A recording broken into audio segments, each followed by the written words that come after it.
It's coming. It's just slow. Good morning, everyone. Just like your receding hairline. It's a slow morning. I'm not going to be here for very long. I'm only here to launch the show. But my buddy, Justice Fats, even though you change your name too many fucking times. It's actually just a fat gamer, but you can call me Steven. It's still Steven. Fat Steven Seagal. That's who you are. Gary doesn't sit on a chair. He just sits on the last food he ate. Yeah. I just I wanted him to tell everybody he's going to be over doing Lunch Table, Lorena's show. Yep, Lunch Table with Lorena. And so if you guys want to catch that show today, go watch that today. We'll be Martin and John. Oh my God, what is this? Like the Bible? Hold on a second. Saint Martin, Saint John. If you knew my real name's also in the Bible. That'd be funny. Yeah, but I don't want to say your real name. I know your real name. Yeah, but by the way, Barbie. Again, I want to shout it from the rooftops. I am madly in love with Anima. I don't think she's watching right now. And I took a new job, and the job promises to do some of the work I do for them for trade in travel. And I have the opening to either fly her over or to go on a cruise and pick her up and bring her back on the cruise. Don't go on a cruise. You'd sink the boat. Oh my God! Fuck you, you fake fat man. John was thinking it too. I was not. Liar, you're smiling. Quickly, yeah. I was 12 p.m. Eastern. I'm gonna like this lunch table. I've been doing this for 2 years. We're gonna be covering something what's going on Little Mermaid and all that nonsense. Right. Cyberpunk, Edge Runners, and other than that, what do you have you seen it yet? Edge Runners? I've been watching it all morning. It's awesome. What do you think? It's good. Okay, I'm looking at that and I'm like, okay, I want to fucking watch this show. There's titties and violence. Oh, I'm all in. They're not Gary's titties, but they're still his titties. Hey, yours my are Harry. Titties are nice titties. Yeah, okay. To polar bears. Hey, Stephen, is necessary. I'm glad you stopped in. There will be no TGIF today. Martin gets the afternoon off. Steven doesn't get paid again. Keith and I will start. There will be no regular Saturday morning fun time tomorrow. What I'm going to do is we're going to start streaming. Martin will be managing the chat this weekend. So that'll be fun. I hope, Steven, you might be able to drop in. But I don't know how our hearing is going to be there either. So it frustrates me. So he and I together, we can hear each other, but I'm not going to guarantee we'll be able to hear everybody else. So that may hurt having friends on. Well, Saturday they can drop by the channel because not only we're doing the game day, but we're also doing the season-ending event, and that's usually something like a movie. There you go. That's something else to be watching tomorrow. Yeah. But we will be broadcasting live from ExtremeCon. Going to get a lot of the celebs and other people, artists like myself, that are going to be there because I'm there. I'm there in dual purposes. Half my table, I'm guest of honor artist at the convention, and on the right-hand side where Keith is our it'll have the banner behind it for our show, Pop Culture Minefield. Quickly, there is a new announcement. There's a new movie. Doc, You and Me, Under Siege 3, Violence, Speed of Momentum. Says Fat Steven Seagal all the way with. You are now. Josh, you're now somebody. Under Siege 3. I've got him to do that a bunch of times. Under Siege 3 is now confirmed with Dr. Disrespect. Y'all. Holy shit! He mentioned you. Now that's. I've got him to say my waistline is under siege as well. That's big. It's in my intro. Yeah, nobody cares. Cindy Watson, I got to do it too, and DSP. So I wanted to say good morning to D-Bud Martin, first person on the chat. Wajid is here. Good morning. Run, Martin. Run, Martin. Let's see who else. Penny is here. Good morning, Penny. Baked Bean is here. Good morning, Baked Bean. Quickly. Yes. Martin, I have a new name for you. You are now Martin Accosted because every time you come on the show, he keeps accosting you. So you're now Martin Accosted. Well, he told me that we were supposed to have a meeting last night and it didn't happen. He says, I was doing Latin guy stuff. I said, hey, if it's Latin guy adult stuff, is that Latin X? Latin triple X. He's like, I will bring your channel down. I will kill you. How many fences do you jump over for adult stuff, though? Decepticons Cave of Villains is in the house. Dr. Dragon is here. Gary's choking. I am. Fuck it. On a bag of steak. Ego. I have a fake cup of coffee this morning. There's nothing in it. Welcome dignity. to the show that will last as long as I fucking here. No, it will continue after I leave because we got to head to the show. Keith and I are going to be leaving shortly. But Zax is here. Zax is here now. Zax, Fat Steven wants to talk to you privately. No, that's a lie. He wants me to send you nudes. No, that's true too. No, both are true. No, but Zax, he needs to talk to you. It was something he asked me to say to you, but the fact is, he knows. Yeah, I know. Last week, he knows more about because I was nervous to talk to you about it. And Zax, I want you and Steven to go into a private chat on Twitter, and or even invite him into a room. You're making it awkward. And get naked, do things. It'll be really sexy. But no, he has some I don't know, ominous warnings for you. Oh, that's great. Things that he got impacted by, but I don't want to say what it is because it's inappropriate. My God, you made me look like the Grim Reaper. Not with those tits. Yeah, I'm looking at those tits. Not that face. I'm looking at those tits. Good morning, Marcus is here. Now, on Twitter, he's Marcus, but here he is Marcos A. And he is a good friend. Zach, Kyle, very dear friend. Kylock is here. Good morning.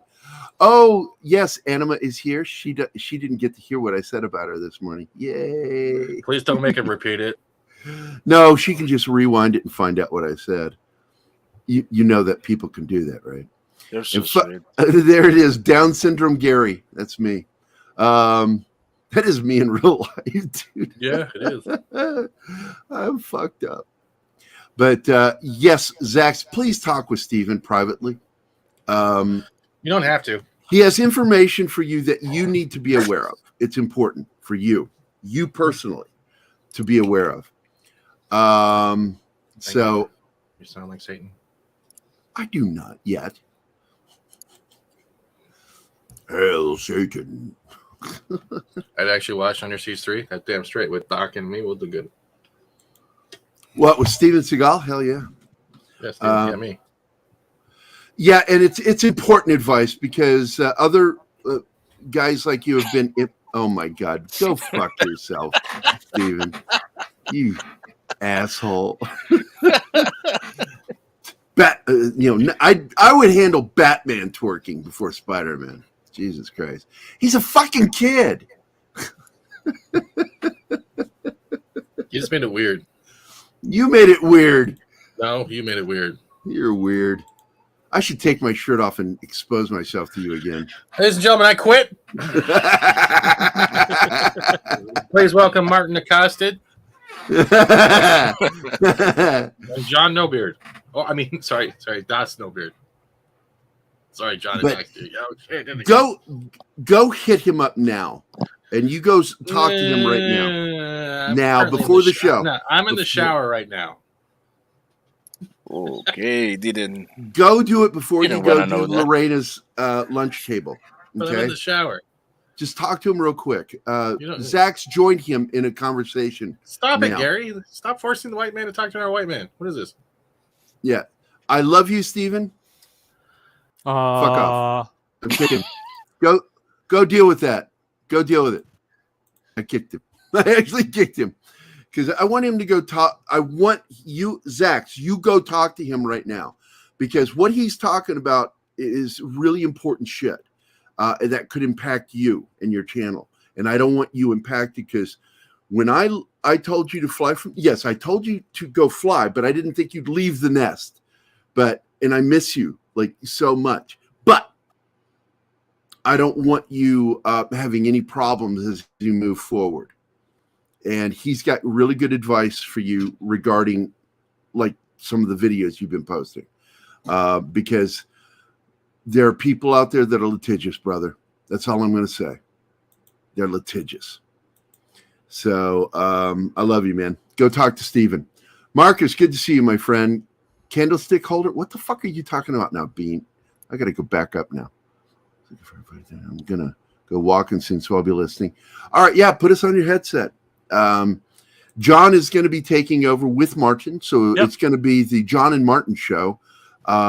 here in a few minutes because I have to get ready to leave. I haven't even packed yet. I stayed up with Anima last night talking with her instead of packing and doing my laundry. So I'm going to do my laundry at the hotel. Jesus, I hope they have a laundry. Yes, there's me. Good morning, Matt. Hey, Gary Duffswolfen at Martin Custis, Antenna and the Gang. Yes, we will be seeing you soon. Are you going to be at the Fairfield Inn there in St. Robert? Because if you are, you can hang out with Keith and me today, man, when we get there. And Mel. Mel will be there too, Keith's wife. I like hanging out with her. She really is really funny. Oh, yeah. I'd like to get her on the show. We sat and had this wonderful conversation on the way home the last time we hung out. And it was just her and me. Fuck Keith. He was back home, probably sleeping. Bastard. But he's picking up artwork this morning, art prints for the show. And he got the new banner made for the Pop Culture Minefield. I've already got mine, so I'll be bringing it with me.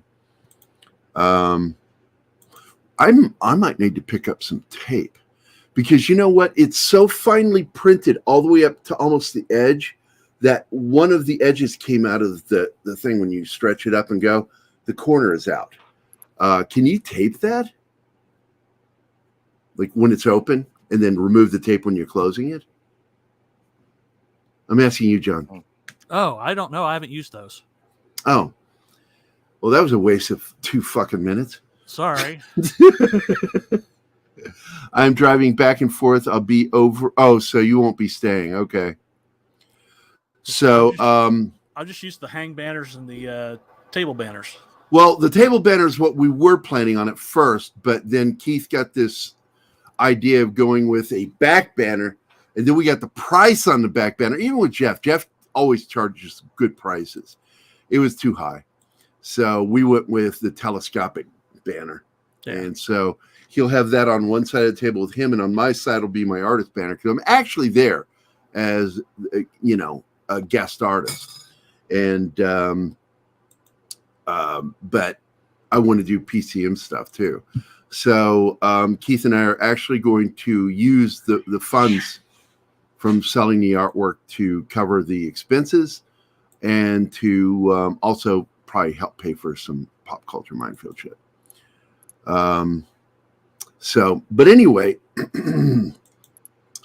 so yeah, I was up until almost 2:00 in the morning talking with Anima, and she stayed up way too late, and so I made myself stay up even later. So because I felt bad that she stayed up talking to me, and she only got about 4 hours, maybe 5 hours top sleep. And if she's here, why isn't she talking?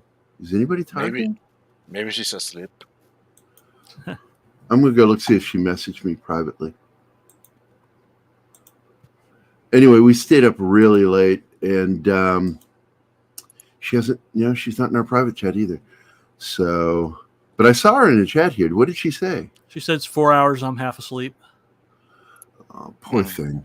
I feel so bad for her.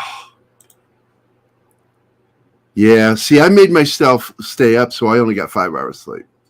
Well, almost 5 hours. I think it's about 4 days, too, because I have a tendency of waking up and having to pee because I constantly drink. I will not give up drinking after 6 o'clock and even fuck that. I get dehydrated. I get dry. So I drink all the time, continuously throughout the day.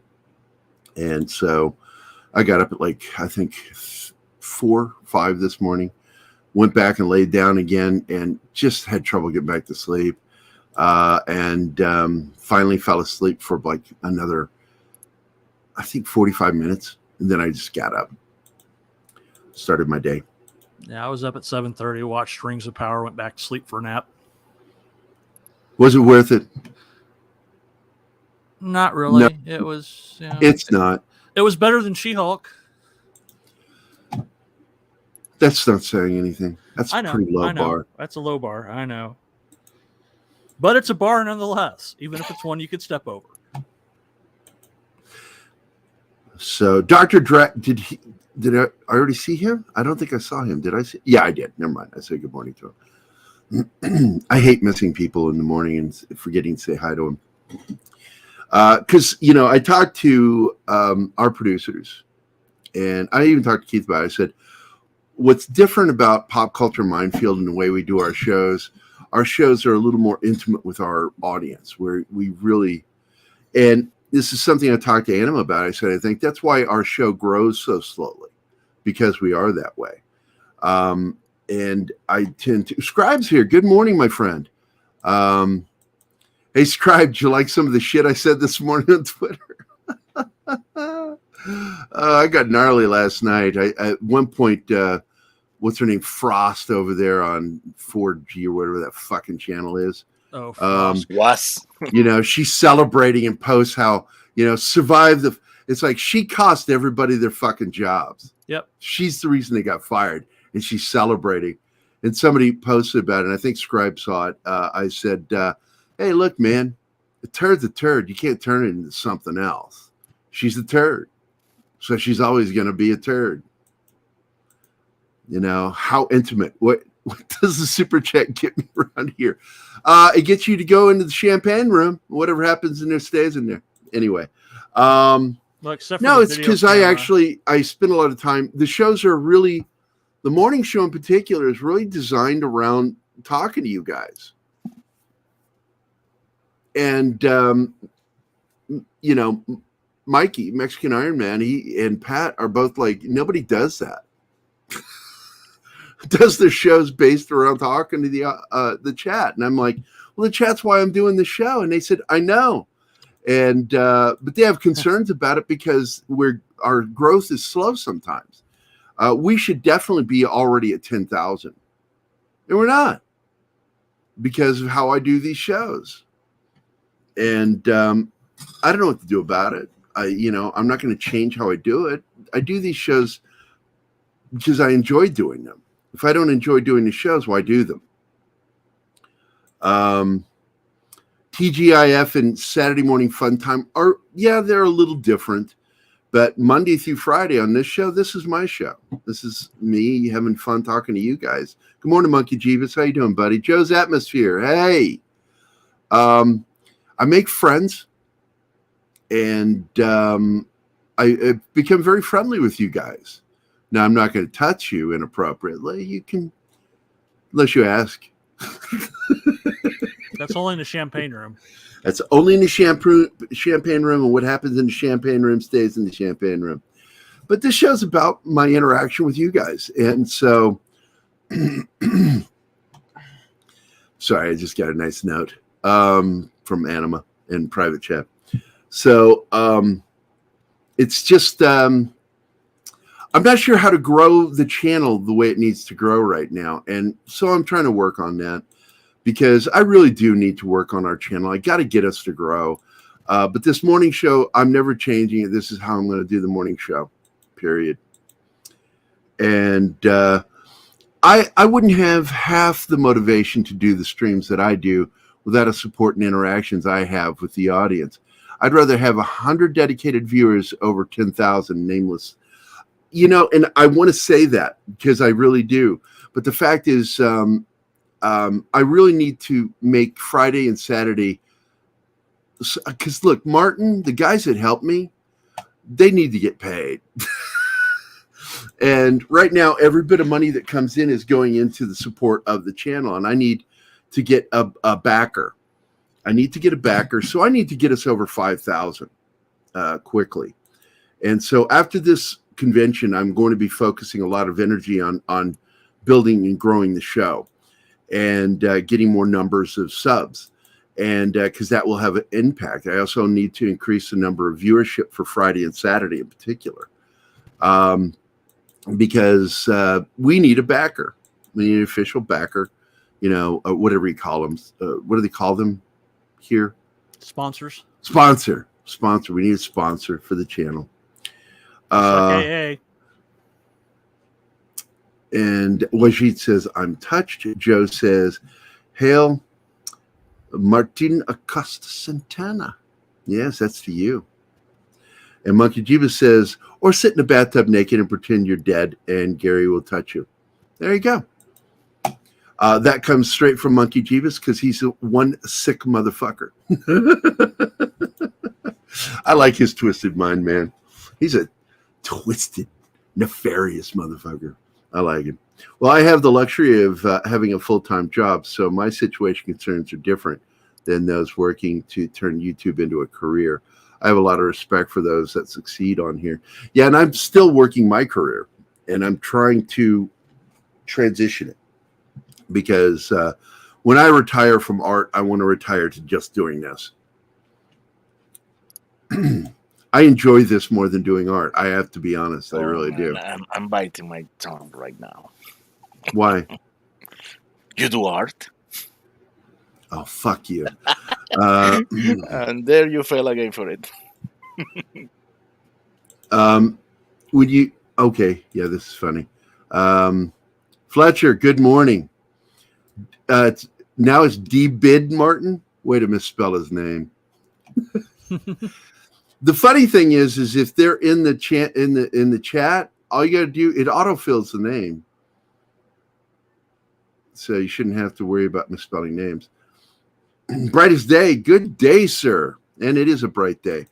But I am getting ready to leave and going to turn this show over because today's subject is going to be what Charlie Cox said and the impact it could have. Will it be good? Will it be bad? We don't really know. You don't know until you see it. I'm not going to watch it on Disney Plus. I don't fucking care. I gave up my subscription until Gina Carano is rehired. I will never go back to Disney Plus until she's hired again. Yeah. Find a brand of coffee to sponsor. God damn it, Penny, that's a good idea. Do we have local coffee? Springfield, right? Brewery. Yeah. Do they make coffee? I don't know if there's a coffee roaster. I know there's you've got local craft beers. Well, that's a good idea too. And I would gladly drink that in the morning over coffee. We've got one. We've got like a roaster up here in Sedalia, but thanks, Kylock. That's really sweet, dude. Appreciate it, man. We will be broadcasting live from ExtremeCon this weekend. But yeah, that's an interesting idea of talking to the craft beer people, especially with my language. They might actually appreciate the sauciness of the show. But I would definitely like to see if we got anybody that makes coffee, even in the state. Just look for some regional, because as much as we are a show that goes everywhere, I like us being a local show too, because we are the #1 regional show in Missouri. There's the Ozark Coffee Company. There you go. There you go. All right, John, this is something you, Keith, and I should talk about next week. Okay. And plan going. Have a sit down with coffee. So we've got a coffee house and a really good brewery. I love Springfield's brewery. I've drank many of their craft beers. They have a really, even though it's a little hoppy for me, because I don't like hops. I'm not a big fan of hops. But they make a dark stout that I do enjoy, but it is still just a little too hoppy for me. Yeah, apparently the brewery had Keith's birthday party at closed down. Yeah, I know. That was really one of the last events there before they closed. That really bums me out, man, because I know I would love to have had them as a sponsor. You know what I'm going to do, though? I am going to talk to certain people over there. I don't want to say the names right now that are friends of Keith, yours, and mine, and see if there's anybody else that they know or that they are involved in that would be interested in sponsoring too. Cool. So, because I'm not looking for very much to get us started. What you do is you get them to join, and when they start seeing an impact, like comic books is one that I want to do that have hopes or aspirations or already starting click and mortar work. Yeah. I would love to have that going on our channels, especially on Friday and Saturday, and promote selling, anime, cartoons, and comic books, and do ads with codes just to buy from our channel for getting a discount. I don't know about Freedom Hill, Matt. I've never heard of them, But I have direct connections with Black Rifle Coffee Company. Direct connections because I know everybody that works there. But I don't know if I want somebody that big because they would look at us and go, "What the fuck would we advertising you for?" Yeah. So, but I love Black Rifle coffee and I do drink it, and that's actually what I bought and am sending to Don Ecker to get him to introduce me to a certain reporter. Yeah. That I want to talk to. I was looking at music for Tom to play on Mead Radio. I was making sure they were played in movies and TV. Okay. That's cool. But hey, when I see you this weekend, Matt, let's talk about that company because that's something, because I've never heard of them. So we can find out some more. That'll be cool.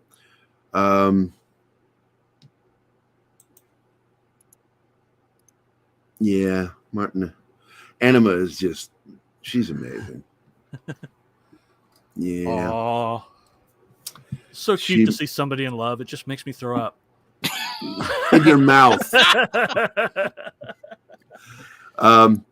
I posted about her today on Twitter without saying her name. Not on Twitter, but on Facebook, because I didn't feel appropriate to say her name.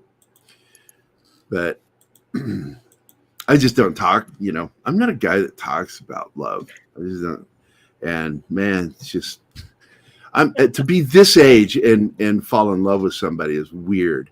And it's wonderful, but it's weird. But it's really wonderful, but also it's really weird. It's weirdly wonderful. There you go. Jacob, it's Anima right above you there in the chat. It's Anima. Right there. Anima Confusa. Jacob's like, what? Now I've run into him, and I went to Walmart and ran into him. It was fun. It was funny because I was like, as I walked in the wrong way. I walked in the exit of the self-checkout area, and I just walked up to a counter because there was no line. And I just walked up and I just was eyeballing him the whole time, just watching him. And I got to the counter and I'm doing my thing. I look down occasionally and look right back up at him. And finally, he turns and looks at me and he has this look.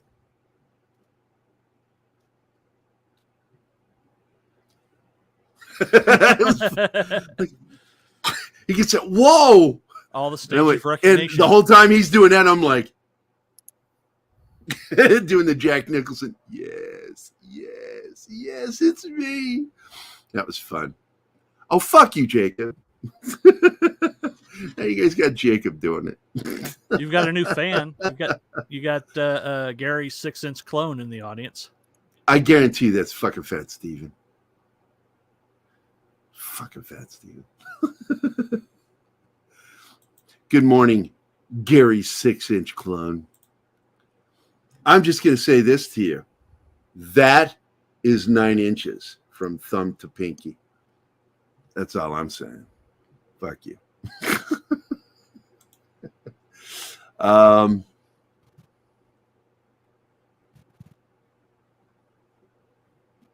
Yeah, that's Fat Steven. Yeah, fuck you. Magitech is here. Hi, Yay. Are you going to join this morning? Because you can help. You can help John and Martin do the rest of the show because I got to go. Willie the Epic Monkey King. Sweet. Get some great names in here today. So we need one more monkey for the trifecta. Hell to the yeah. Because, I have 3 favorite monkeys on this show. And I like it when they're all in the house. I do. I got to leave. Keith is getting ready to pick me up, buddy. And I got to go get my shit packed. I don't have anything packed yet. I stayed up all night talking to Anima. Yep, you'll be stuck with me and Martin. Talking about Daredevil. Yeah, you're in the group, so just click the fucking link and join. Stop pissing and moaning. Jesus Christ, man. She said she's in the office. I can't do it today. I'm too pretty for you. That's what she really said. I'm too pretty to be on PCU. She is gorgeous. She is so sweet. One, I love her voice. I love her little animated avatar because when she talks, it bounces. And sometimes when I talk, it makes her avatar bounce. Because, like, you know, I've got that booming voice, and every once in a while, just like her character will bounce when I say something. I think it's adorable. It's funny. What is Daniel doing? I don't know. I don't see him anymore either. He didn't show up to our meeting on Sunday. And, you know, it makes me worry about him. That's all it does. It just makes me worry. You pack clean underwear and fuck. I knew I forgot something. Shut up, Jacob. I was in the Army. I was a paramedic. I know about. Okay, here's the truth. I sent a message at 3:00 in the morning to Keith. I said, "Hey, man, ask me when you get here. Did you pack your CPAP? Did you pack your diabetic meds?" I said, "I'm not going to tell you why, but it's because I'm a fucking idiot." Because I will get all the other things and I'll forget the two most important fucking things, my insulin and my fucking CPAP. Yeah, it's not fun forgetting a CPAP. I love you too, Magitac. You're awesome. She is so fucking awesome. And whether she likes it or no, realize it or not, she really does look like Kristen Bell. Yeah. And Kristen Bell, man, you know, she's one of those actresses I had a crush on.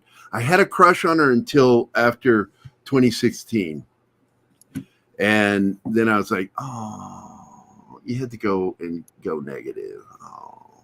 Yeah. But I think she's a doll. And I love watching anything that has her. She's funny. She has some of the best comic timing of most actresses today. It keeps me alive this weekend. Yeah, I know, baby. Well, we got the safe kind of Munchausen disease, Darius. Is Darius here? Oh, there he is. Yes. Good morning, Darius. Darius is the safest Munchausen that you can have around.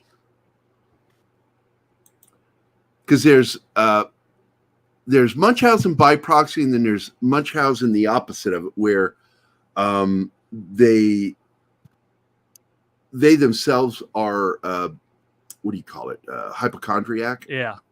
And don't believe anything that the kid says when they are sick, because they fake being sick, so they assume their child is faking being sick, but they want all the attention from the illnesses that they have. And it's another form of Munchausen.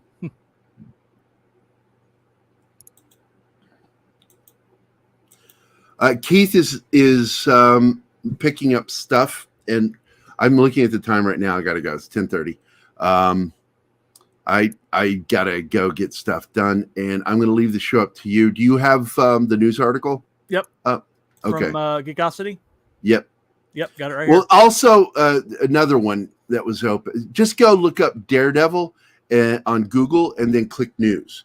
And I think it's the second or first, well, on my screen, it'll be different on yours. Is it the Games Radar? I think it was Games Radar. Yeah, I've got that one It's too. a good article too. So you guys have fun, Martin. Right. Yeah. I will be talking to you later about this weekend, what we're going to be doing when we stream from the show. Okay. So I will stay pretty much in constant contact with you. So just watch your Twitter. And have a good show. Gary, take care. Have a safe trip. Thank you very much, Magitech. Bye, Jacob. Bye, everybody. I will be talking to you during the trip, Anima. You know I will. I can't stop talking to her. It's ridiculous. I'm like I'm fucking high school again. It's ridiculous. And that's it. Yep. Okay. Joe's Atmosphere. Hey, Joe. I want to talk to you about like getting you on the show on a regular basis, especially our TGIF and Saturday Morning Fun Time. So expect me to be bugging you soon. Anyway, you guys have a great morning. And John, Yep. You and Martin have a good show. I'll talk to you guys later. I'll try to catch it on the road, but I can't guarantee I'll have the data for it. You and Keith drive safe. We will. All right. Bye, guys. See you this weekend. Bye. Bye. Enjoy. And then there were just us. Oh my God. Well, let's look at Games Radar first.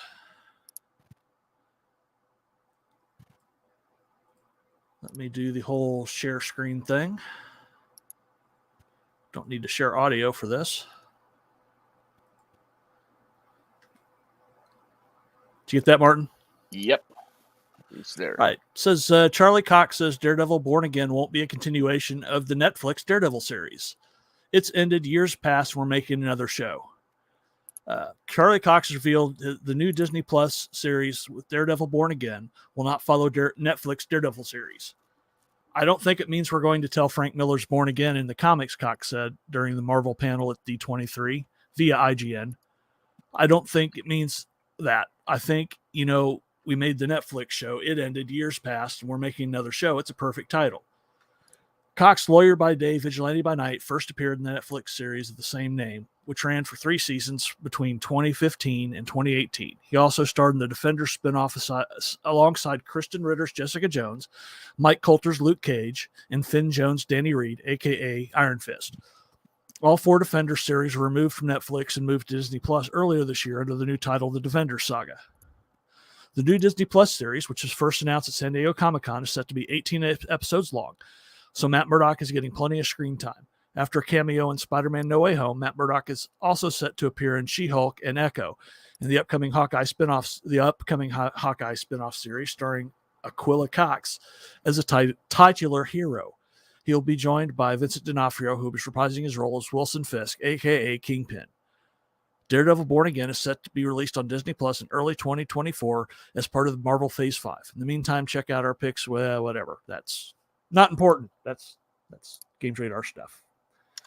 So yeah, it's not going to be anything to do with the original series, and I think that's a good thing. I mean, not that Netflix series wasn't awesome, but it does let them put their own spin on it that will tie it into the MCU much closer. Yeah, that and it could soften the blow if the show is too different from the other one. It could be less resistance from the public. Yeah, well, I think we're just happy to have Daredevil back, and while I'm not happy about him showing up in first in the costume in She-Hulk, but because it forces me to watch She-Hulk. Yeah, so not that I'm not watching She-Hulk already, which is absolutely horrible. That's my official review. It's horrible. Yeah, it will be good. I've seen they've already shown they did a teaser this week's episode of the helmet for Daredevil. It's yellow, I think. Yeah, it's yellow. They're going back. Yeah. Well, the original, the original Daredevil was yellow and red. That was let me see. Original Daredevil costume. You can tell where we're organized.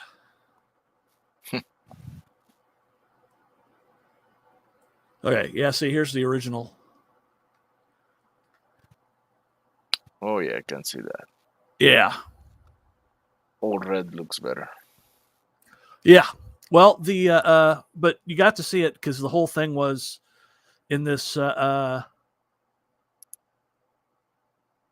episode of She-Hulk was part of the B plot, because the A plot was her getting sued by Titania over her own name, because Titania trademarked it.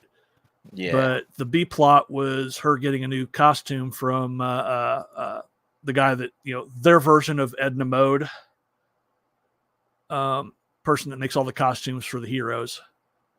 And at one point you see him go over and said, "What's this doing out here?" And he goes over and you see it, and it's Daredevil's helmet, and they put a lid on it and they cut away. So this special costumer is made Daredevil, so they're not using the same armor. They're not using the who was that? Oh man, I forgot what the character's name is, but he was someone from the costume because he's the same guy that made Stiltman's legs and all that. But anyway, it'll come to me after the show. So yeah, so that's the route they're going. That's the costume they're using. I've seen pictures of it. It's all right. I'm not a big fan of the yellow and the way they've done it, but hopefully it'll go back to full red by the time he goes to his regular show. So this other article we've got is Carly Cox explains Daredevil reboot won't be silly. It's written by Jody Lynn Francisco. I'm not saying that middle name, and Mikey Sutton. It says Charlie Cox revealed that Daredevil's reboot won't be silly. Charlie Cox's upcoming appearance in She-Hulk Attorney at Law struck fear in some fans. Granted, a series where She-Hulk twerks with Megan Thee Stallion may not seem the appropriate place, or may not seem appropriate for the Dark Vigilante. But Disney Plus She-Hulk, like its comic book roots, is a legal comedy. Writers John Byrne and Dan Slott delivered nonstop laughter in their She-Hulk comic runs. In other words, she's supposed to be ridiculous. Nevertheless, Daredevil will not be twerking with Jennifer Walters. I can't say that name. Mlazny. Can you say it, Martin? Tatiana Maslany. Tatiana Maslany. Okay. I think I'm an American. My pronunciation is atrocious. In an interview, Charlie Cox explained how Marvel Studios will handle Daredevil Born Again. He revealed, "I don't think that's truthful enough to the source material for it to really work. But there are plenty of comics, Daredevil comics, where there's plenty of runs where there's levity, there's lightheartedness, there's fun. And I think with 18 episodes, you got time to do a bit of both." He's right. The Netflix Daredevil show focused mainly on writer-artist Frank Miller's work of the character, who is my favorite run, just saying. Miller's gritty take drew comparisons to directors like Martin Scorsese and Akira Kurosawa. However, Miller wasn't the only one to leave such an imprint on the character. In matter of fact, writer Mark Waid's Daredevil stories in the 2000s drew praise from critics and fans. Waid lightened up the book without watering it down. Insiders told me that Marvel Studios intends on capturing Waid's flavor as well. Without a doubt, Marvel Studios is looking closely at the original comics, and it's not just about the tone either. D23 revealed the official logo for Daredevil Born Again. The Disney event showcased the new logo.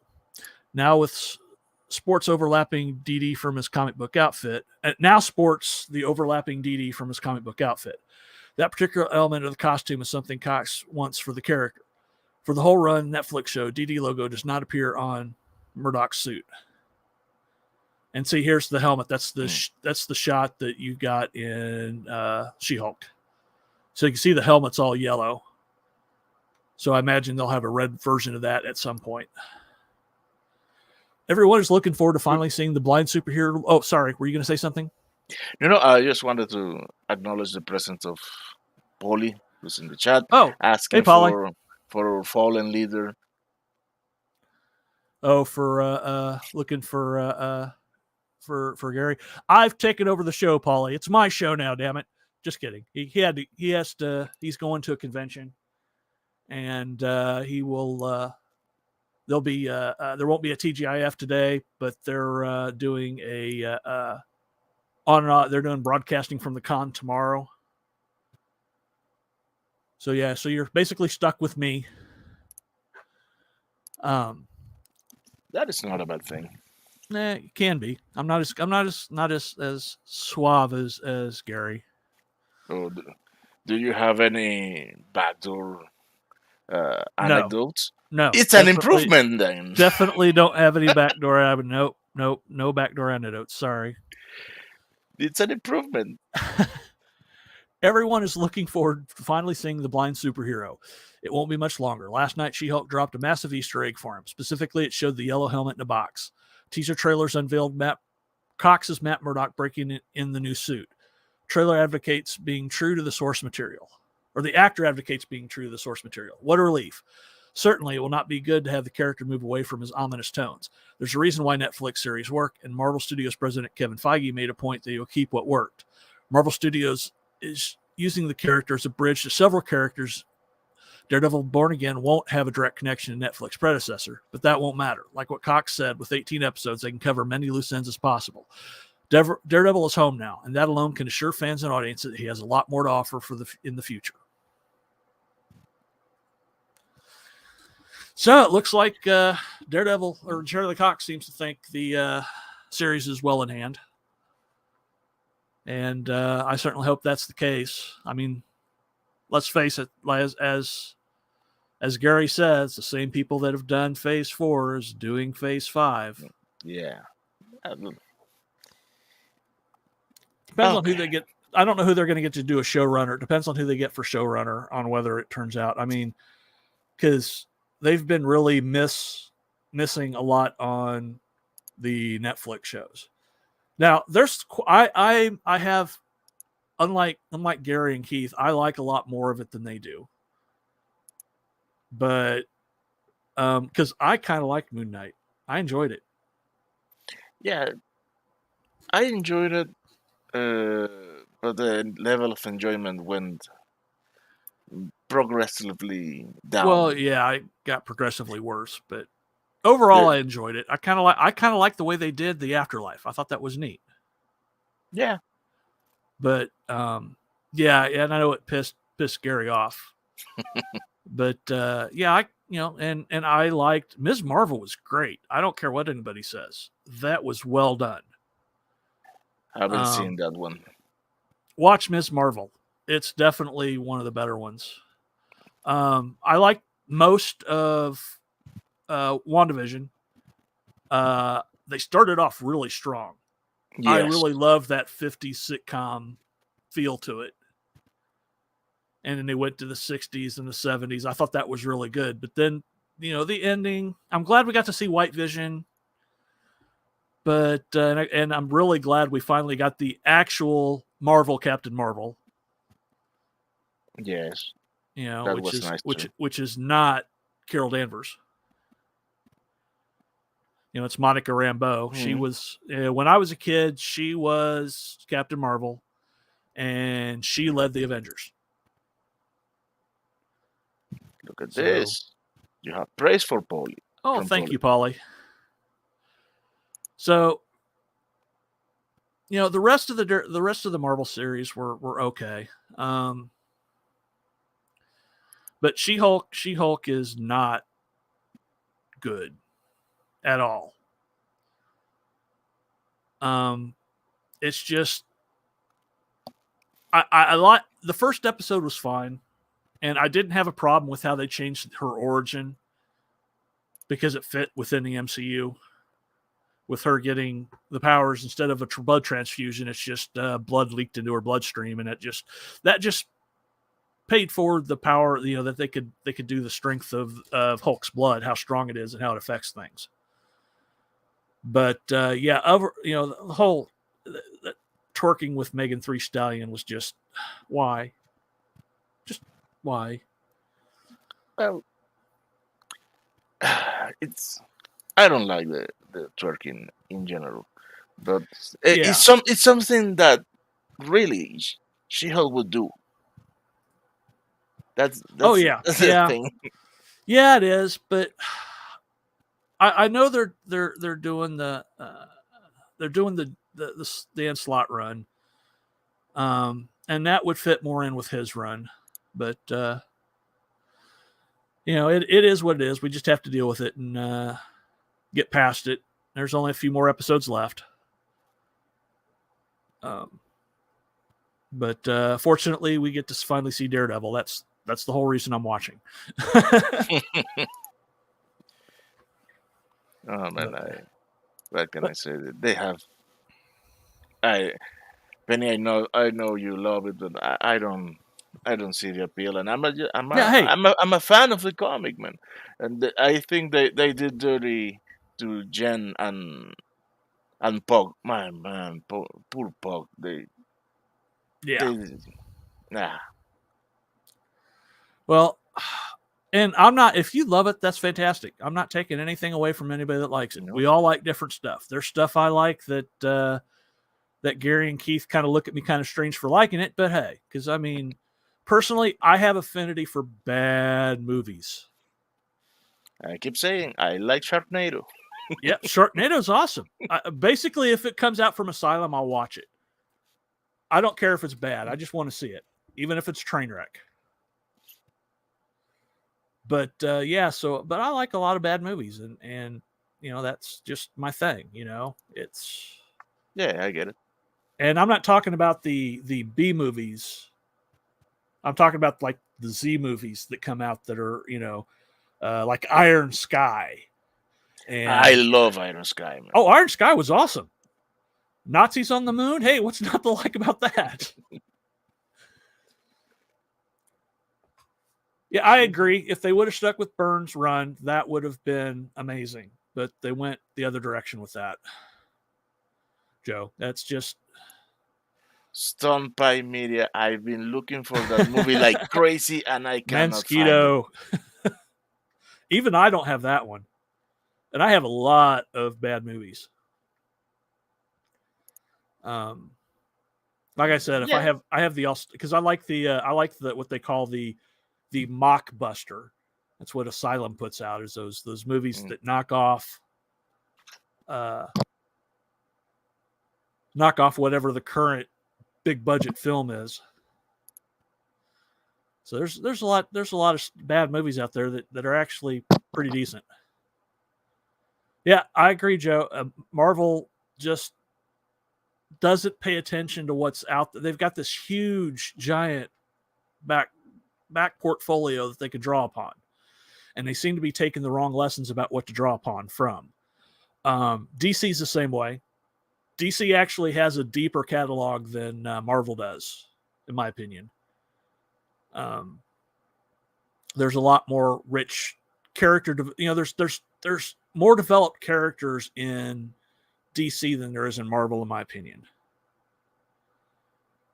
Because you've got the myriad of characters that have been involved with Justice League. You've got the whole legion of superheroes. You've got all these amazing villains. I mean, you got Lex Luthor, you got Black Manta, you got Joker, you've got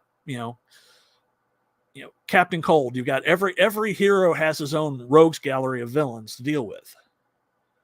Whereas in Marvel, they tend to share a lot because, I mean, you've got a lot of crossover with, because both Daredevil and Spider-Man share Kingpin as a major villain. So you've got,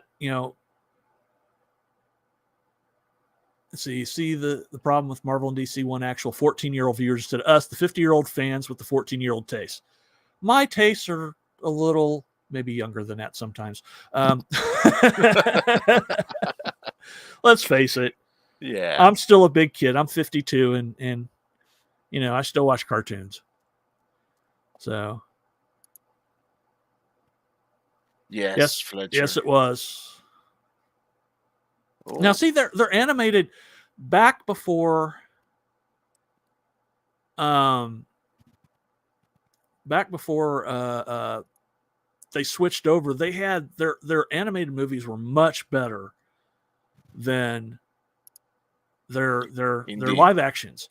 Because I mean, they had up until Justice League Dark Apocalypse War, when they ended that universe. After that, there's only a couple movies that I've liked from this new what I call the Hamadaverse, because it's basically the movies that Hamada has been shepherding, the animated movies that he's been bringing in. There's been All-Star Superman. All-Star Superman is, to me, the best Superman movie ever made. It's animated, I know. Yeah, well, no, that's I mean, I'm sorry, I grew up with Christopher Reeve and the 1978 me Superman. Too, he's always going to be my Superman. I get it, man. I get it. But the end of that movie. Yeah. I know. I don't want to spoil it for everyone. Please go watch that movie. All-Star Superman. Yes, All-Star Superman is amazing for a animated movie. And then I liked the we got a second dragon in the house. Yes. Cool. We're the House of Dragons now. So we've got I also like the Justice Society movie. Yes. Justice Society World War II. I know it's kind of a little divisive. Not everybody likes it, but I did. But I'm a big Justice Society fan. I've always been more of a Justice Society fan than Justice League. Because I've always been more into the Golden Age heroes and the early Silver Age heroes. That's just what I was into at the time, because I don't know. That's just what I got into. And that's, as I got older, that's what I preferred. I just like the old 4-color style, and much preferred that over, when they got modern and everything went grimdark. I was never a fan of all the grimdark heroes. Let's turn whatever hero into a gritty version of himself. That doesn't work for every hero. Yeah, I mean, that works for Batman. That works for Wolverine. That doesn't work for Superman. That doesn't work for Spider-Man. That's just not... You can't make everything grimdark, just like you can't make everything 4-color. That's right. It needs a keen eye to determine what new twist would work. Yeah. And it's yeah. You want to go back to that one before Monkey Jeebus? I like Justice Society heroes too. They're not as uber powerful as Justice League members. Exactly. They're that middle road of they're powerful, but they're not like break the world powerful. You got to remember, I come from the pre-crisis era, where Superman could actually push the planet out of the way. That's from that's and because that was what was it? Was it 86? Was that Crisis on Infinite Earth? Or was that 84? Oh, wouldn't know. I wasn't into comic. Anyway, I think it was. I think Crisis was 86. Well, there's this little thing called Google.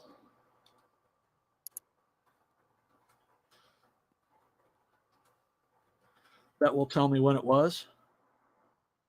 85. Okay. I was wrong on both counts.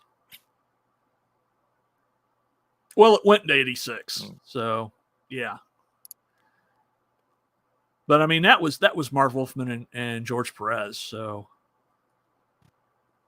those are huge, gigantic legends that we'll never, we won't see stuff like that anymore of that quality. Yeah. Yeah, it fixed it and it broke at the same time, D-Bud, if that makes sense. I like that they got, because they need to do something, because, I mean, there was a different Earth everywhere, and it got confusing. It's like, well, what Earth is this hero on? And even if you do crossovers, you don't explain why Earth 1 heroes hanging out with Earth 2 heroes. So that by narrowing the Earths down, that really fixed things. Plus, it was really awesome. Yeah, I think the problem wasn't that bad, the crisis thing. I think the thing that was really bad was the New 52. That was the... Oh, yeah, New 52 was horrible. I liked Rebirth much better than I liked New 52. Although, even though it's the New 52, I did like Flashpoint. I liked the playing with it, because I mean, it was like it's like having a whole Elseworlds run. Because you had the you can do it. You can do it. Come on. Sorry, brain fart. You had the Thomas Wayne version of Batman. Oh, that was sweet. And with Martha Wayne being Joker, because she was broken over Bruce being killed.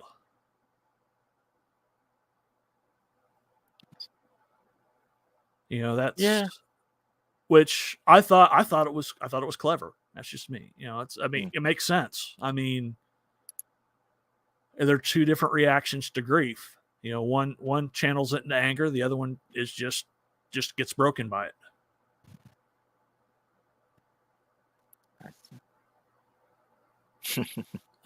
Yeah, Max, we're in that knee deep. Yep. Oh, what was that? I missed that.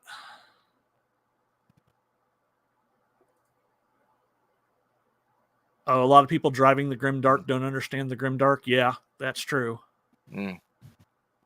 It's not just let's do it. Let's make this grim just by the sake of it. Now you need a good explanation and someone who can write that kind of stories without depressing the audience. Exactly.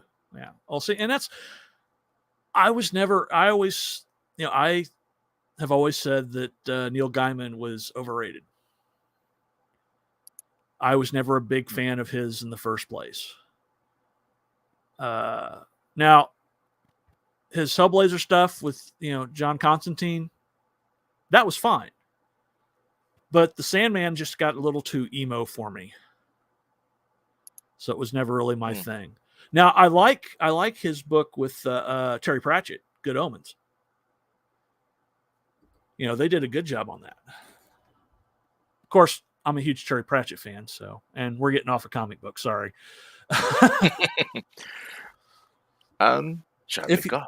If you've ever seen my my reviews on my channel, I tend to ramble a lot. Well, yeah. So I mean, they're going by looking at what I mean. I don't want to go to Giant Freaking Robot because or CBR. Although I guess this isn't too bad. It's Daredevil Charlie Cox knew what the red and gold suit would mean to fans. He shares his emotional response to learning he'd be wearing the iconic Daredevil costume in She-Hulk, knowing how fans would react. Let me share that. I understand this is CBR,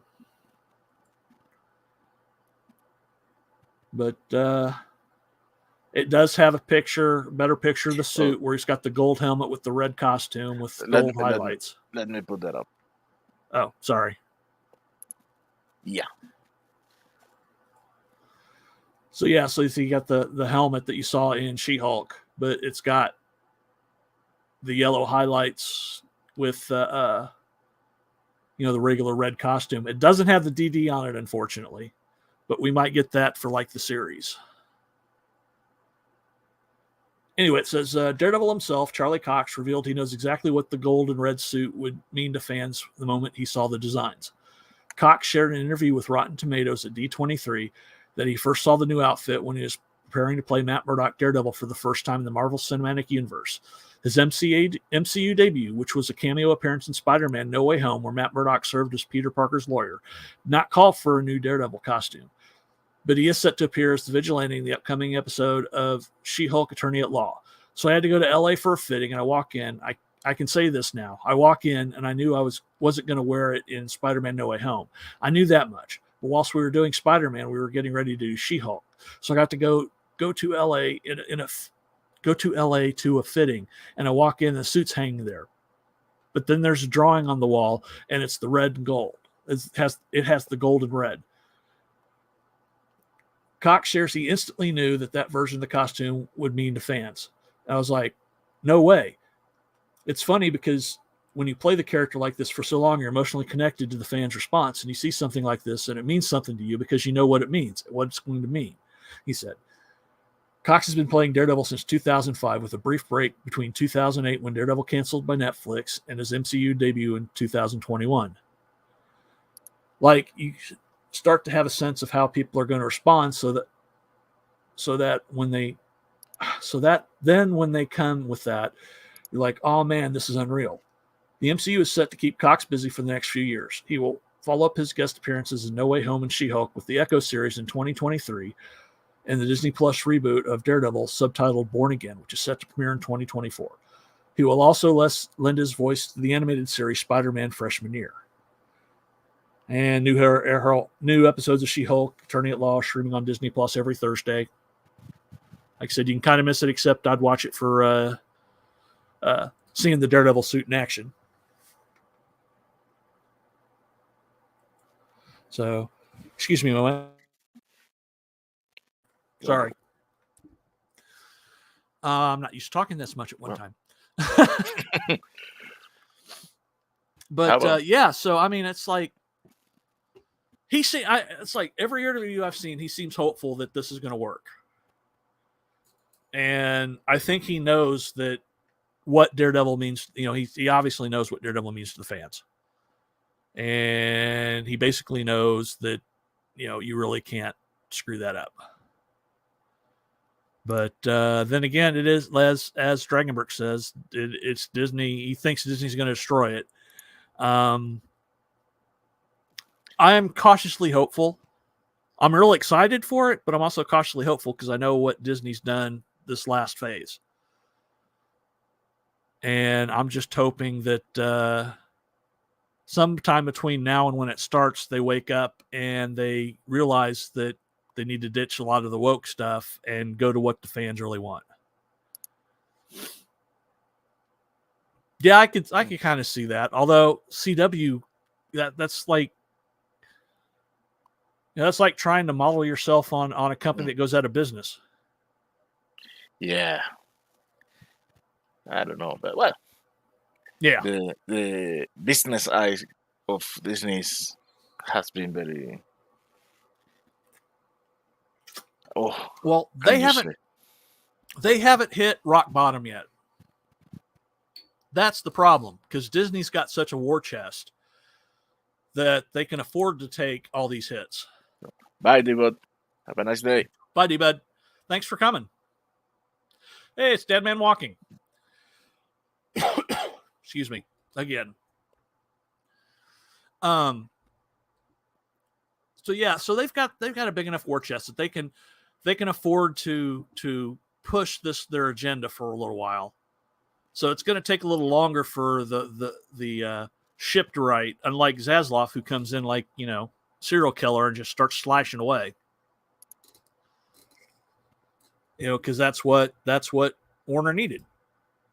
Warner Discovery needed that. I mean, because they were a lot further down on the failure list than the Disney has, because right now they really can't. Warner can't afford to do a bunch of movies. That's why I think I read that they can only have the money for like 3 films right now. So, you know, that's what that. Sorry. Oh, sorry. Go ahead. No. I'm sorry. I was just talking to myself. Oh, hey, there's Bill Barkley. No, yeah. Well, backdoor Gerry was here earlier, but he had to go out the back door. Okay, there's my backdoor joke for the day.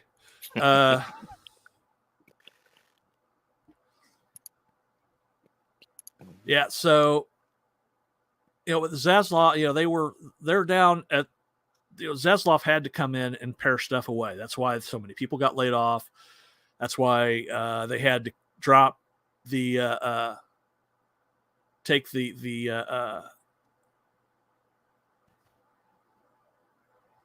hit from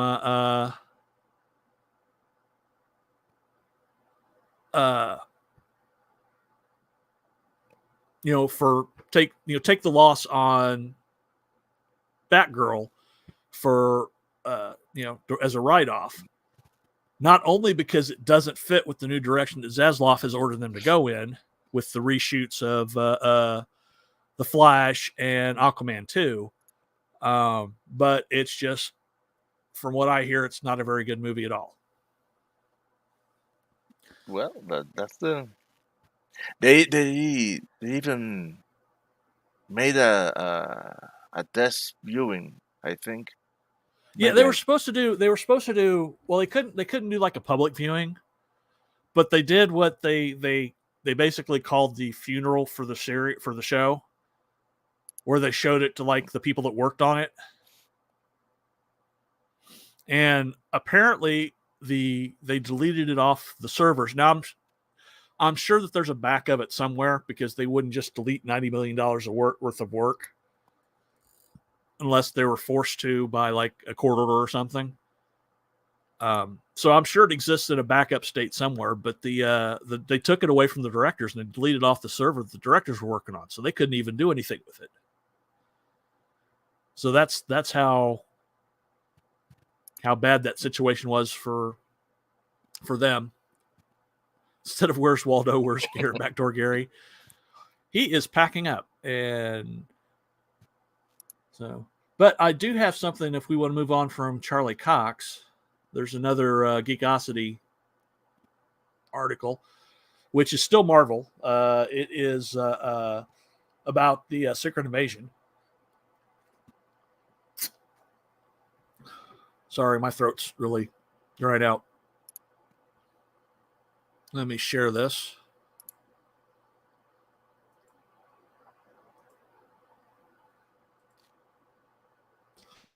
Okay. Anyway, Marvel Studios returns to more serious fare with Secret Invasion. Written by Edwin Francisco. Marvel Studios returns to more serious fare with Disney Plus's Secret Invasion. A number of fans wonder if the MCU will recapture the grit of Captain America: Winter Soldier. Secret Invasion provides the answer. Samuel L. Jackson's Nick Fury returns to the action in the miniseries, but is it really him, or is he a Skrull? Let the paranoia begin. For some time now, Marvel Studios have kept the Secret Invasion well hidden. For years, we didn't have any information on who's who and what the premise is truly about. Most of us just presumed it was going to be based on the 2008 comic event written by Brian Michael Bendis and illustrated by Lionel Francis Yu. That was a major story that involved many of the heroes from the Avengers and the X-Men. Still, how does Marvel Studios plan on making this one work on Disney Plus? So we do wonder how this TV project will turn out without the expected characters.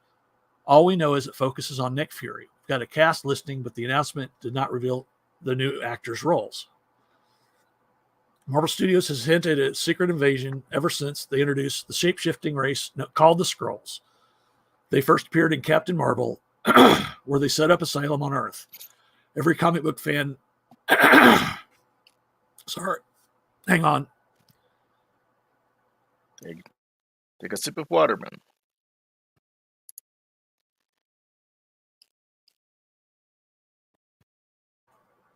Wow. Sorry about that, folks. Where was I? Every comic book fan knew what was happening. The only question is, when will it happen? The first trailer for the upcoming series is out. The trailer itself feels like an espionage film, now the traditional MCU project. If people are to compare it to an MCU film, the closest would be Captain America: The Winter Soldier.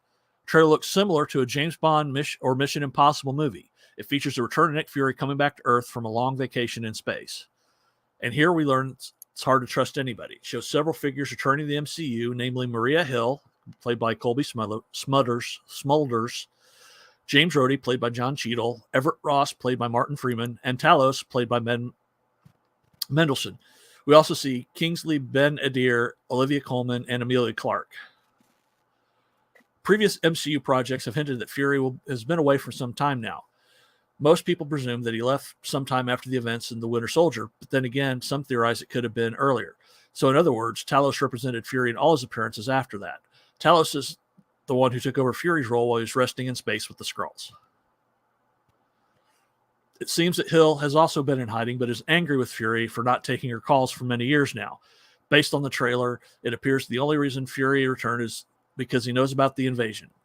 We're not sure if we can trust Talos because he's a Skrull himself. Nevertheless, he does seem trustworthy when acting as Fury. Nonetheless, based on the trailer, it seems the group of Skrulls has outmatched Talos. So far, only Rhodes is the only superhero that showed up in the trailer. Not sure if there will be other members of the Avengers in the show, but overall, you do get the sense that Secret Invasion, you can't trust anyone. And this looks very different from the comics, which is refreshing and will make it unpredictable. Marvel Studios president Kevin Feige told audiences it won't have the same scale as the comic, but it will deal with the same issues and tackle the events of the blip. Indeed, the trailer looks very promising. The Skrulls invade Disney Plus in 2023. So we got that. I I'm kind of excited about it. Have you seen the trailer, Martin? No, I haven't seen anything new coming from Disney. Okay, I would watch the trailer for that and the trailer for Werewolf by Night. The trailer for this does have that gritty secret agent feel to it. Yeah, I agree. Different from the comics is always whack, but it can be done right if they work well. And Secret Invasion does look pretty good. Because I mean, the MCU is different enough from the comics at this point that you're not going to be able to follow the comic. They're not going to have various Avengers show up as actually being Skrulls all this time while the Skrulls have had them locked up. So I mean, that just won't. Let's see. I know that they love straying from the source material for that stuff, but just want at least 2 to 4 movies, and it shows that it's the same as the comics. That would be nice, but like I said, I think we're too far along on the MCU timeline that we can't actually do that without it messing up what's already come before. And in some cases, that's not necessarily a bad thing.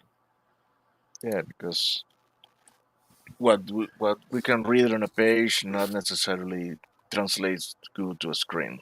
Yeah, not always. No, definitely not. And let's look at Watchmen. Watchmen was probably the most faithful adaptation, with the exception of the change of the ending. Yes.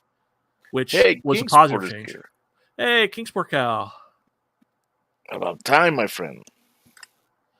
But so and Watchmen didn't do well, and it's got mixed results. I know people that love it and people that hate it. I happen to like it because I like the fact that it was close to the comic. I'm one of those who love that movie, the movie and the comic unconditionally. Yes, yeah. Wasn't a big fan of the series though. Oh, that doesn't exist. Yeah, unfortunately, it does. No, that's an urban legend. Oh, is that an urban legend? Yeah, okay. Like the Sinbad movie. Okay. Wait, there's a Sinbad movie. In which there's an urban legend that people that remind a genie movie in which Sinbad was the genie, and yeah, no, that's not. Yeah, that's not what happened. Yeah, it's called the Mandela Effect. Yeah, where people remember how something was that really wasn't. Yeah, I agree, Fletcher. It's just like John Carter. John Carter was a great movie.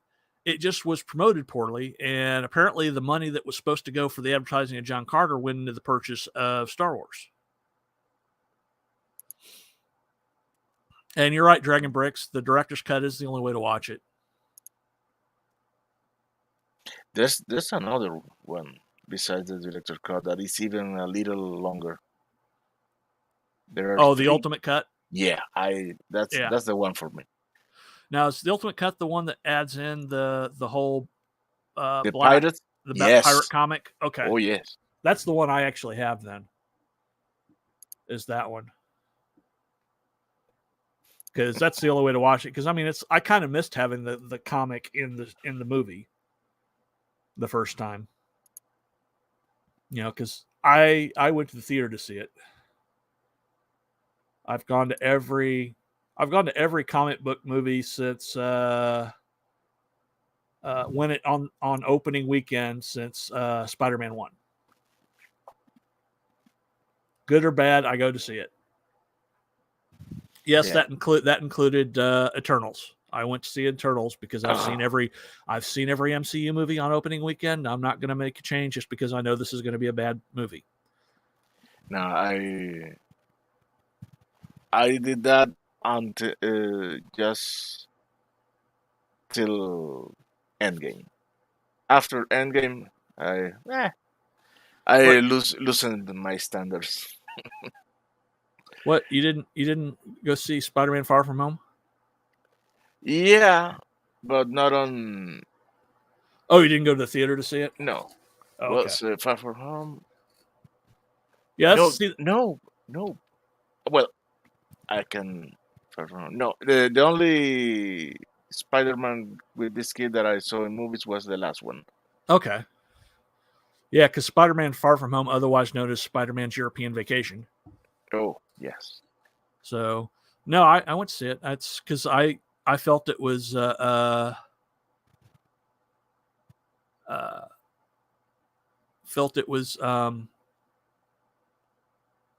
part of Phase 4 still. It was like the wrap up to the Phase 4 because they're dealing with the aftermath of Tony's death and how he feels about it, and that stuff. Bill, I wouldn't know. I haven't seen it yet because I don't want to give a cent to Paramount Plus.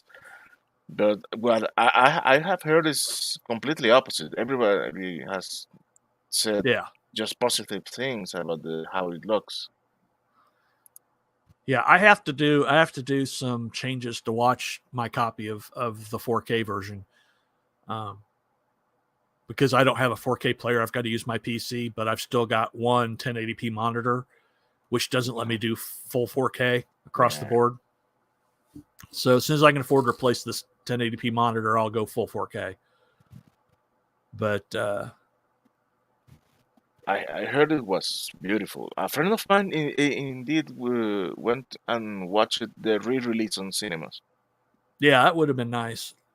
I live in the middle of Missouri, so I have to like go to Kansas City or for stuff like that usually. Like if I wanted to see Jaws, I'd have to go to Kansas City. If I wanted to see Wrath of Khan, I'd have to go to Kansas City. So I just wasn't able to do that, see them in the theaters again. I didn't see Jaws in the theater, but I did see Wrath of Khan. No, I couldn't see that on theaters. I was too young. Yeah, I was too young. Well, I was like 12 or 13. I don't remember. Was it 82 when Wrath of Khan came out? Then I was 12. Ah, Wrath of Khan. I was talking more about John. Yeah, Jaws was. Just. Yeah, I was like 8. So yeah, and my parents wouldn't have taken me to Jaws anyway. It was an R-rated movie after all. Yeah, but I took my revenge. I got to see Jaws 3D on theaters. Yeah, I was like, no, I'm not going to see that. I can't do 3D movies. 3D movies give me a headache. They've always have. Man. I tried even with the new glasses and stuff, and they just give me a splitting headache. I'm a junkie for 3D. Yeah, well, I like to say the first movie I had ever seen was when I was like 1. And my parents took me to see Godzilla. Said I didn't make a peep through the whole movie. So that's the reason. That's the reason why I like to joke I imprinted on Godzilla as a kid. Yeah. So that's why I'm a big Godzilla fan. I can't remember my first movie. I can remember though the first movie I was able to read the subtitles. Remember, it was in Venezuela, and it was Orca. Oh, Orca was a good movie. Yes, I freaking love Orca. And the next one I saw was King Kong. Oh, which one? 1933, 1976? No, 76. Okay. The one with Jeff. The Twin Towers? Yes. With Jeff Bridges? Yeah. And Superman. Those are the and Galactica. Do you remember that they took the first 2 episodes of the series and made a movie and released it on theaters? Yep. Saw that. I probably saw Star Wars like 30 times because it was held over it was held over for like a year where I was. So I was going almost every weekend. It's like that's what I spend my allowance on. Let's go see Star Wars again. Let's go see Star Wars again. It got to the point my parents were just dropping me off with my brother, who hated being forced to watch me. So he'd go watch whatever because it was a twin theater. So he'd go watch whatever the other movie was, and I'd go watch Star Wars. And I watched. I remember my parents took me even took me to the drive-in to see it with Logan's Run. And they fell asleep. I ended up watching those again because they played them again. And they had the adult feature, that something like something about a car wash and boobies. That's all I remember. So I don't remember if it was the movie Car Wash or Hot Wax or something. Nope. One of those movies. But yeah, so that was my first exposure to those two lovely things. Well, Bill has a question. Okay. Maybe you know the answer. When is Andor out? Next Wednesday. Okay. Uh, I'm willing to give it a try. There's they're doing a 3-episode premiere. So it sounds like the 3 episodes are all like 3 episodes that are all linked. I don't know. I have my fears because what the publicity they have given it to it, that it is to reflect politics about certain people in the real world. Actually, man, I'm gonna give it a watch, but a lot of that kind of goes over. If I'm still enjoying the story, I'm not gonna sweat the woke stuff at all. Let's see. Because Iron Sky, because I mentioned I liked Iron Sky. That does a version of Sarah Palin. Yes, that's not very flattering. So so if I enjoy the story, I can overlook the woke stuff. There's just times that it gets too much, like the whole woke stuff in She-Hulk, with all the man hating. Yeah. Especially this last episode, there's a lot of it. I haven't seen it yet. Dude, I fell behind on all the shows that I had to watch for the morning coffee. You didn't see House of the Dragon either? No, I haven't. Life has been hectic in my household for the last 2 weeks. That's just the way it goes sometimes. It's no big deal. They're just TV shows. Life's more important. Yes, Bill. Yes, I've seen Iron Sky 2 too, as well. I like the first one better. I still like the second one, but the first one is superior. Yeah, I don't know if you're here or not. I was talking about my love of bad movies. Yes, Kingsport. If you like the first one, you will like the second one, but not as much. Yeah, I watched it this morning. It was ever since I saw that Elf Karen meme, I can't get that out of my head. And she went full Elf Karen and wanted to talk to the manager. She wanted to talk to the king. Oh, that one. I am skipping completely. I'm not even watching the reviews. No, I don't want to know. No, man, no. Yeah, Overlord is basically Wolfenstein. Yeah, I haven't seen it. But there were 2 movies with that title the same year. One is with Tom Sizemore, and the other one is that JJ made. Yeah. Yes, we want you in the chat to give us your ideas, your opinions, so we can interact with you more.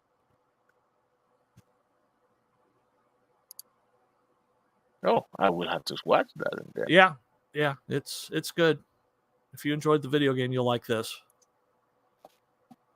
Yeah, like I said, there's a lot of bad movies I like. I mean, there's a lot of bad movies that I'm just like, it's okay. Like maybe a strong word. Well, in my list, I have that the first Mortal Kombat movie. Yes, the first one, the old one, not this current one. The current one's fine, but you need to watch the original, the first Mortal Kombat movie they made. Mortal Kombat Annihilation, you could skip. You had to watch it just for completeness, but no, don't do that to yourself. Please don't. And Gerry and Keith have a convention that he had to finish packing for and left for. So that's why he's not here. That's why it's been up to me to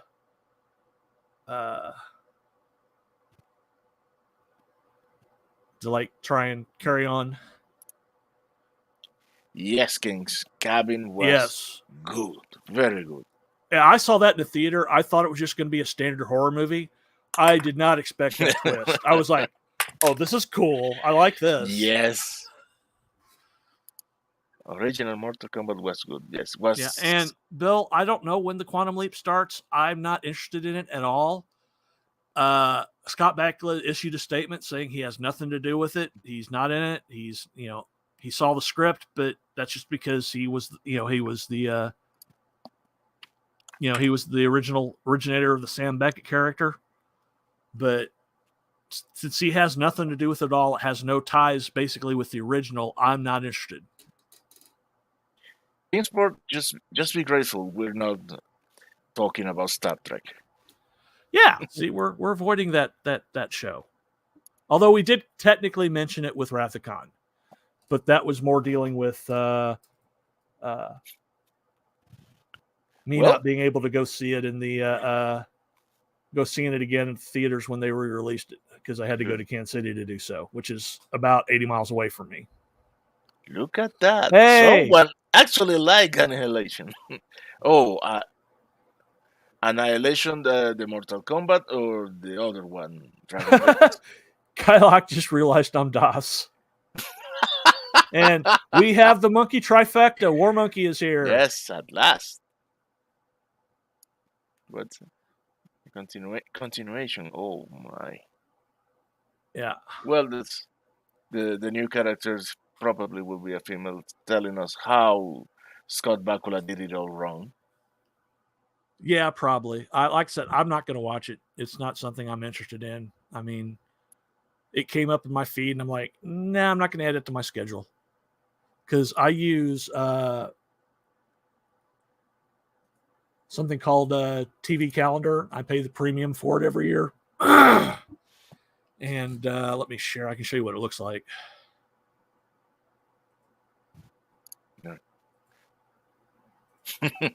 I wish, Bill. I wish. But yeah, this is what I use to keep track of my shows with. Do you want to share that? Oh, sorry. I haven't. I was distracted with the chat. Nice. So yeah, so I've got, see, like here's today's. It shows that now it does. It's kind of weird how it does shows that are like Netflix, where they drop the entire thing because it does them on sequential days. But I haven't seen that one. Have you, John? Oh yes, I like the Warcraft movie. I'm a big Warcraft fan, though. I played the original Orcs versus Human Warcraft when it came out. Played the hell out of it. Warcraft 2. Played World of Warcraft when it came out in 2004. I started in December 2004. I have like 800 and some odd days of played time. So I have spent over 2 years in that world online of my life. Wow. I was more of a StarCraft guy. I liked it more. Yeah, see, this is this lets me know what's coming out. Like here's, if it's in green, it's a returning series. If it's in yellow, it's a brand new series. And then it's I've got I get to add them as they come up. Like, see, I didn't add the new Interview with the Vampire because I don't like that they've swapped races. They've race swapped Lewis and the little girl. Yeah, I forgot her name. Oh man, and I just saw it recently, but old man memories. Yeah, like the last newest show that I put on there was Last Light. That is a busy calendar you have there, my friend. Huh? That's a busy calendar you have there. Oh no, this is just Wow. these aren't the ones. These are just the ones that are coming out. If I've got on my filter, if I go to my, let's see.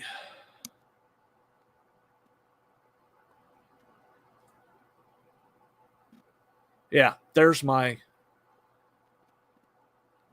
Jesus, man. Now I haven't. I'm not keeping. I can keep track of what I've watched, and I haven't gone through and because a lot of these I have watched 100% of. I just haven't gone through to check mark all the episodes yet. Like I just happen to be in this, looking at it when I marked off the episodes. But yeah, that's the that's how I keep track of what's coming up on TV.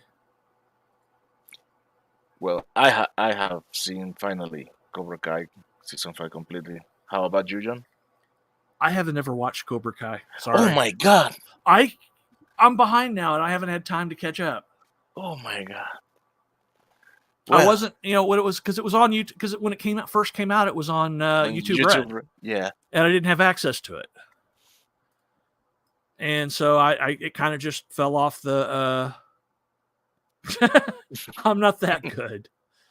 I can barely keep track of my own life. Yeah, season 5 was very good, and I personally have 2 or 3 nitpicks, but I really love it. Yeah, well, it's on my list of things to watch. I just haven't gotten around to it yet because my list of things to watch is. Yeah, I could see that. I mean, my things to read, my book list is like over 1,000 long. My TV watching list isn't that bad, but just what I need to catch up on. And where I'm at on series, I can show you. Let me share again.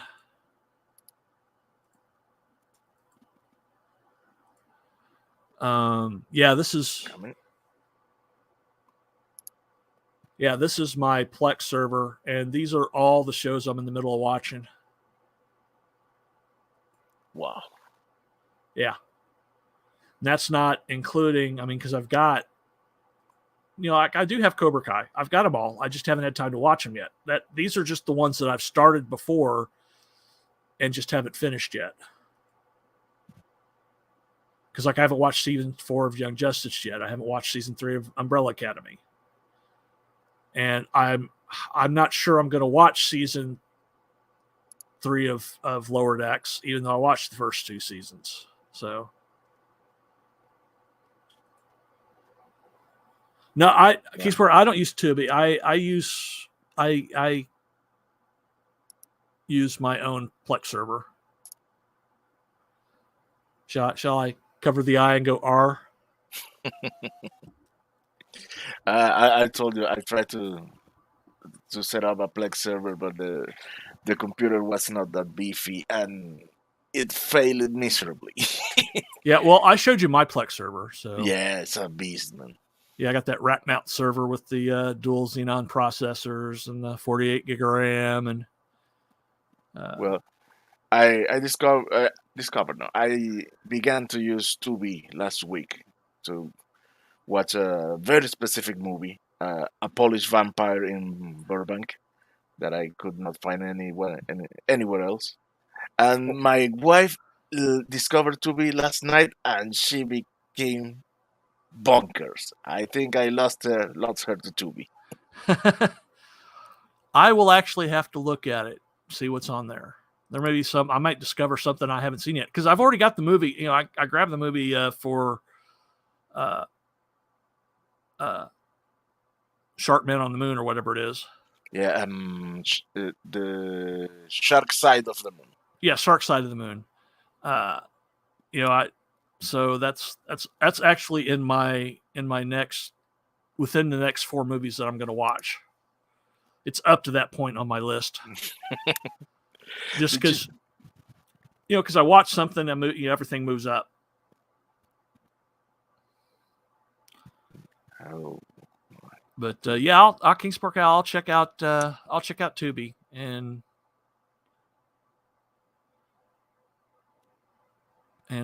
yeah. And the thing is, Kingsport Cal. Yes, I do sail the high seas, but I have all the streaming services that I pay for anyway. yeah. I just want it to have my own copy that I don't have to give them the views if it's something I want to just watch, but I don't want them to think that it's a good series like the Star Trek stuff. I've watched all the new Trek stuff I've watched, but I don't want to give them the views for it, so I'll watch it on my own without giving them the views. It's just like using that F Movies site. But yeah, I have, like I said, I have, Paramount Plus, Discovery Plus, Peacock, Disney Plus, Hulu, Netflix. So yeah, I got the majority of the streaming services that I pay for every month. It's just, I choose to consume my content in a different way. Yeah, I get it. I've been struggling with Paramount because we have Netflix, we have HBO, we have Disney. What is the other one? Amazon Prime. Yeah, I've got Amazon Prime too, but the Paramount, I don't see a reason enough. It's besides this release of Star Trek, the movie. Well, I have it because they have live TV with it, and that's how I watch my Chiefs games, except the ones that are on either Amazon Prime for Thursday Night Football, or on NBC for Sunday Night Football. Well, I'm not a sports guy. Yeah, I am. As you saw yesterday, I'm a Chiefs fan. Wearing my Chiefs shirt because it was Chief Friday. We won last night, barely. It was a fight, but I won't go into that because that's not what this channel's about. Well, curiously enough, I do like ice hockey. Oh man, that's. Yeah, I'll watch ice hockey. I don't follow it. Yeah, it's the same. I mean, I like going to the ice hockey. Going actually to the rink and watching. Going to the actual games. That should be nice. They have a semi-pro or farm team here in Kansas City that I go to on occasion. At they've got an arena. I've been to several games there. It's fun. We go with my sister likes to go, and I go with them. Yeah, and I've only got to go to one Chief. I'm only getting to go to one Chiefs game this year at the stadium because the tickets are ridiculously high because they're Super Bowl champion now again. So tickets that normally would cost $40-$50 are like $200-$300. Wow. And that's just outside of my budget. Yeah, it's understandable. Yeah, but anyway, to get back to in a more light note, Bill gives this to one. Yeah, that's a shame. That's we'll never see her like again. The Oh yes. Yep, I remember that happening. That's what was her face? Matt Lauer? No. Who broke her knee? Was it? Oh. God damn. I can't remember for the life of me. But yeah, Tonya Harding. Right. Yeah. Before I even finished typing it in. Yeah. Well, they made a movie about that. Yeah, they make a movie about everything. I think there's even a movie about that Blade Runner guy, the guy that had the I can't pronounce it. I can't remember his last name, but the guy that has the blade legs. Blade legs. That killed his girlfriend. Oh, Pistorius. Yeah, I think they even made a movie about that. Oh, I didn't know about that. The only thing I think they haven't made a movie about was the wrestler that killed his family.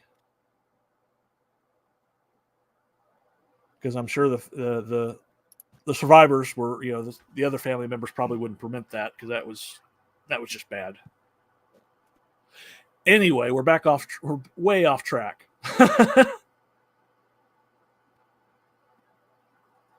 Well, this is the Tangent Show, so we are all here.